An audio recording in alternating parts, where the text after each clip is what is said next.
Let me bring back Joyce Napier. She's in front of Rideau Hall. And we'll also bring in our pollster, Nick Nanos of Nanos Research, who'll be taking the pulse of voters throughout the campaign. Nick, let me start with you. Give us an early kind of breakdown and the decision to call this election after less than 2 years of governing, fears of the fourth wave.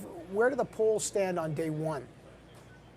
Well, what's interesting is that in the polling that we've just completed within the last couple of days, it suggests that there's been a significant shift in the last 4 weeks. Right now, at least, the Liberals stand at 33%, the Conservatives at 28%, NDP at 21%, Green Party at 8%. But check out that change, Evan. You can see that the Liberals are down a full 6 percentage points in the last 4 weeks, while the Conservatives are up.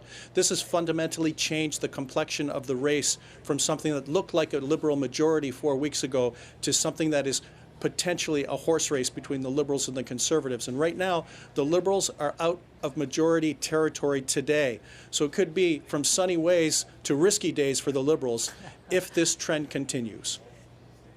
Yeah, and that's the thing, Joyce. If this trend continues, there's always a controversy over the call. You know, the opposition sings from the hymn sheet always in a minority government. Why would you do this? This is a selfish election.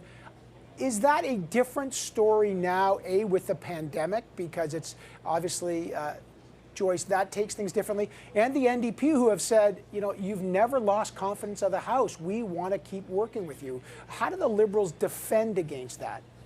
Well, I'll be curious to hear how he defends against that. I mean, Nick is totally right. This is risky. This is all on Justin Trudeau. He's calling this election. As we said before, nothing forces him to do it. It's not prescribed by law. He has the confidence of the House. That's a very important point for a minority government.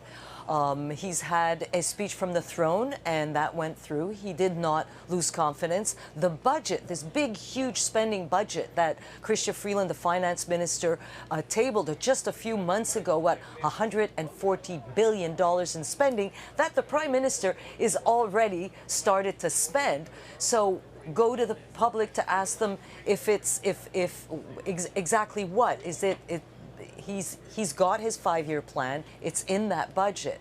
So it is a risky business. I mean, Liberal strategists will tell you that he missed that sweet spot. 4 weeks ago, yes, he was in majority territory. You looked at all those polls, he was in majority territory. Is he losing ground now?